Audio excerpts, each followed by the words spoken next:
Study IQ IAS, अब तैयारी हुई अफोर्डेबल। दोस्तों, बिहार की कैपिटल पटना अपने ग्लोरियस पास्ट और हिस्टोरिकल भव्यता के लिए जानी जाती है। पिछले कुछ सालों में ये सिटी बिजनेस, एजुकेशन, इंडस्ट्री और मेडिकल फैसिलिटीज के लिए भी मेजर हब के तौर पर डेवलप हुई है। लेकिन अभी इंप्रूवमेंट का काफी स्कोप है और अपॉर्चुनिटीज को अभी और भी ज्यादा टैप किया जा सकता है। लेकिन रिसेंट डेवलपमेंट की वजह से सिटी का दायरा और यहाँ की पॉपुलेशन भी बढ़ी है। 2011 के सेंसस के मुताबिक पटना मेट्रोपॉलिटन रीजन की पॉपुलेशन 20 लाख के करीब थी, जो साल 2023 तक बढ़कर 28 लाख हो चुकी है, जो पटना को इंडिया की 19th मोस्ट पॉपुलर सिटी बनाता है। साथ ही सिटी में अवेलेबल एम्प्लॉयमेंट, एजुकेशनल और दूसरी फैसिलिटीज के चलते आसपास के इलाकों के लोगों का माइग्रेशन भी इस एरिया में रैपिडली हो रहा है, जिसके चलते सिटी का ट्रांसपोर्टेशन सिस्टम सैचुरेशन पॉइंट तक पहुंच चुका है। पटना का एग्जिस्टिंग पब्लिक ट्रांसपोर्ट इंफ्रास्ट्रक्चर इसके ग्रोइंग पॉपुलेशन के हिसाब से नाकाफी साबित हो रहा है। साथ ही व्हीकल्स की बढ़ती संख्या एनवायरमेंटल पॉल्यूशन का कारण बनती जा रही है। ऐसे में रैपिडली डेवलपिंग सिटी में अब मेट्रो नेटवर्क एक माइलस्टोन बनने की कगार पर है। बिहार गवर्नमेंट के इन सभी प्रॉब्लम्स को टैकल करने के लिए पटना मेट्रो प्रोजेक्ट को अनाउंस किया था। दोस्तों, आज के डिस्कशन में हम पटना मेट्रो प्रोजेक्ट की चर्चा करेंगे, कैसे ये प्रोजेक्ट इस सिटी के इंफ्रास्ट्रक्चर को रिफॉर्म करने में मदद करेगा। इस वीडियो की इंपॉर्टेंस यूपीएससी प्रीलिम्स और मेंस के GS3 के इकोनॉमी सेक्शन के लिहाज से इंपॉर्टेंट है। तो चलिए शुरू करते हैं आज का डिस्कशन।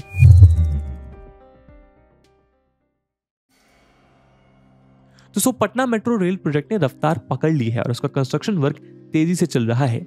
2 लाइंस और 24 स्टेशंस के साथ पटना मेट्रो एक urban mass rapid transit system MRTS है। Patna metro rail corporation limited PMRCL द्वारा इसका कंस्ट्रक्शन वर्क किया जा रहा है, जबकि दिल्ली मेट्रो रेल कॉर्पोरेशन इसकी नोडल एजेंसी है। यानी DMRC की देखरेख में इस प्रोजेक्ट का डेवलपमेंट हो रहा है। 30.91 किलोमीटर लॉन्ग पटना मेट्रो के फेज 1 प्रोजेक्ट का डिटेल प्रोजेक्ट रिपोर्ट RITES यानी rail India technical and economic service द्वारा तैयार किया गया है, जिसे बिहार की स्टेट गवर्नमेंट ने 9 फरवरी 2016 को इसे अप्रूव किया। इसके बाद 25 सितंबर 2018 को बिहार गवर्नमेंट ने इसके इम्प्लीमेंटेशन के लिए ऑपरेटर या स्पेशल पर्पस व्हीकल के रूप में Patna metro rail corporation limited PMRCL को कॉन्स्टिट्यूट करने की मंजूरी दी थी। इसके बाद इसके इम्प्लीमेंटेशन में असिस्ट करने के लिए DMRC को जनरल कंसल्टेंट अपॉइंट किया गया।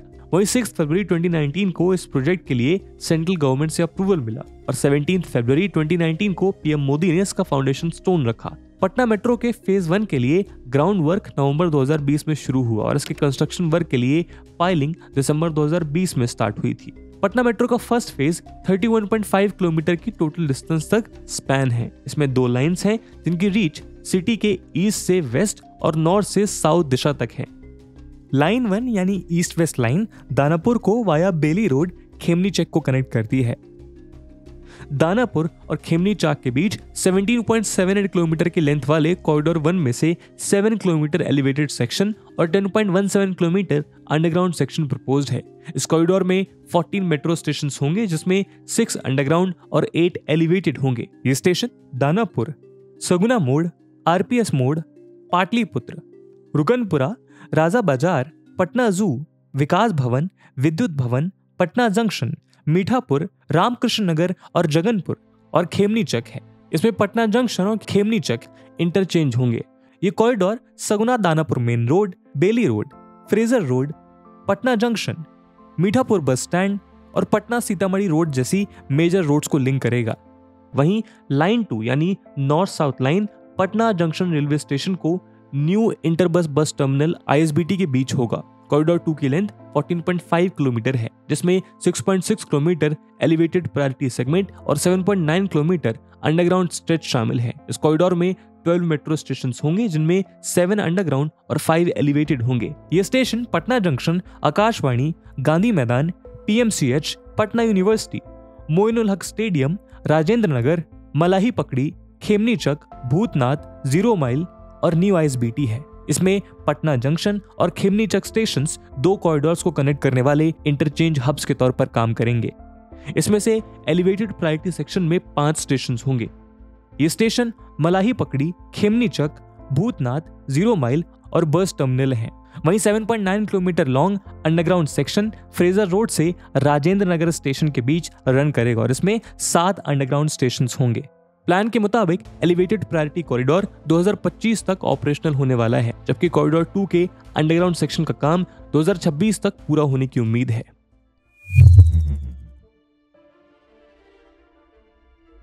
दोस्तों, पटना मेट्रो प्रोजेक्ट बिहार का one of the most ambitious project है, जो एडवांस अर्बन इंफ्रास्ट्रक्चर की दिशा में स्टेट का एक सिग्निफिकेंट लीप को रिप्रेजेंट करता है। Propose corridors across the city east west और नॉर्थ साउथ दोनों डायरेक्शंस में एक्सटेंडिंग क्रूशियल रीजन्स को लिंक करता है। सिटी के ट्रांजिट का एक important aspect old bus stand Mithapur से बैरिया में शिफ्ट हो चुका है, जिसे अब न्यू ISBT के रूप में जाना जाता है। Old bus stand Patna junction के पास सिचुएटेड है, जिससे लोगों को काफी सहूलियत होती है, खासकर उन लोगों को जो राज्य के अलग अलग हिस्सों से बाई बस पटना पहुंचते हैं और फिर यहां से ट्रेन लेकर दूसरे स्टेट की यात्रा करते हैं। लेकिन ट्रैफिक कंजेशन की वजह से बस स्टैंड को न्यू बाईपास रोड पर रिलोकेट कर दिया गया। ऐसे में न्यू बस स्टैंड के पटना जंक्शन से दूर होने से लोगों को काफी परेशानी हो रही थी। लेकिन मेट्रो नेटवर्क सिटी के रेलवे स्टेशंस के साथ न्यू बस स्टैंड ISBT और 0 माइल के बीच के डिस्टेंस कवर करते हुए एक प्रॉपर इंटीग्रेशन के रूप में काम करेगा। इसके अलावा पटना के सदर्न साइड में कंटिन्यूअस डेवलपमेंट देखा गया है। ये एरिया कभी ओल्ड बाईपास द्वारा सिटी की सीमा के तौर पर जाना जाता था, लेकिन अब ये पटना का इंटीग्रल पार्ट है। ये इलाका, जिसे डॉक्टर कॉलोनी कहा जाता है, यहाँ बड़ी संख्या में मेडिकल प्रोफेशनल्स और क्लिनिक्स मौजूद हैं, जहाँ पूरे स्टेट से इलाज के लिए लोग पहुंचते हैं। इस रीजन में ब्रॉडर रोड्स मौजूद हैं, इसके थ्रू एलिवेटेड मेट्रो सेक्शन को पास होने में आसानी हुई है। सिटी की इस लैंडस्केप के मुताबिक मेट्रो रूट का अलाइनमेंट एलिवेटेड प्रायोरिटी सेक्शन से स्टार्ट करके सभी एसेंशियल एरियाज को कवर करने में हेल्प करेगा। इसी के साथ ही गंगा रिवर की ओर metro line Ashok Rajput road के साथ मेजर एकेडमिक स्ट्रेच को क्रॉस करती है, जहां PMCH, NIT और पटना यूनिवर्सिटी जैसे प्रोमिनेंट इंस्टीट्यूशन सिचुएटेड हैं। इन एरियाज में डेली सब्सटेंशियल फुट ट्रैफिक होता है। ऐसे में ये प्रोजेक्ट इन एरियाज में काफी बेनिफिशियल होगा। वहीं एडमिनिस्ट्रेटिव पर्सपेक्टिव से कैपिटल सिटी में मेट्रो नेटवर्क बेले रोड, इनकम टैक्स चौराहा और बिहार म्यूजियम जैसे रीजन्स को कनेक्ट करता है। इन रीजन्स में कई गवर्नमेंट और एडमिनिस्ट्रेटिव बिल्डिंग्स लोकेटेड हैं। वहीं मौजूदा समय में सिटी में बस सिस्टम सक्सेसफुल नहीं है और सिटी में रोड विड्थ लिमिटेड होने की वजह से इसे बढ़ाया नहीं जा सकता। सिटी का most of the public transport shared autos और ई-रिक्शास पर हेवली डिपेंडेंट है। ऐसे में मेट्रो नेटवर्क एडवांस और रेगुलेटेड ट्रांजिट सिस्टम की तरह काम करेगा और इसके फुली ऑपरेशनल होने से लोगों को काफी सहूलियत होगी। मौजूदा वक्त में प्रिवेलिंग व्यू ये है कि मेट्रो का एम कार यूजर्स को लुभाना नहीं है, बल्कि शेयर्ड ऑटोज और ई-रिक्शास का यूज करने वाले डेली कम्यूटर्स को टारगेट करना है, क्योंकि इनकी संख्या लगातार बढ़ती जा रही है और ये ट्रैफिक जैम का कारण बनते हैं। कन्वीनियंट एक्सटेंडेड पब्लिक ट्रांसपोर्ट की जरूरतों को एड्रेस करते हुए लॉन्गर सिटी कम्यूट्स के दौरान डेली शेयर्ड ऑटोज में 30 से 40 मिनट बिताने वाले लोगों के लिए मेट्रो काफी महत्वपूर्ण होगी। दोस्तों, पटना के रूट्स पर ट्रैफिक कंजेशन एक गंभीर समस्या है। ऐसे में पटना मेट्रो के ऑपरेशनल होने से उन कम्यूटर्स को काफी फायदा होगा जो लंबे समय से इस परेशानी से जूझ रहे हैं। ये प्रोजेक्ट सिटी के कम्यूट्स को चेंज कर देगा और लोग कम समय में लॉन्ग डिस्टेंसेस कवर कर सकेंगे।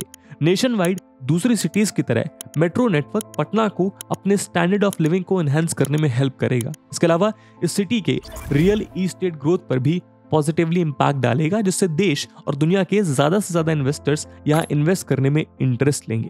तो दोस्तों, ये थी कहानी पटना मेट्रो की। अगले वीडियो में आप भारत के कौन से इंफ्रास्ट्रक्चर प्रोजेक्ट को जानना चाहते हैं, कमेंट सेक्शन में जरूर बताइएगा।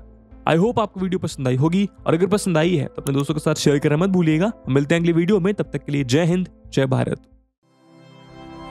स्टडी IQ IAS, अब तैयारी हुई अफोर्डेबल।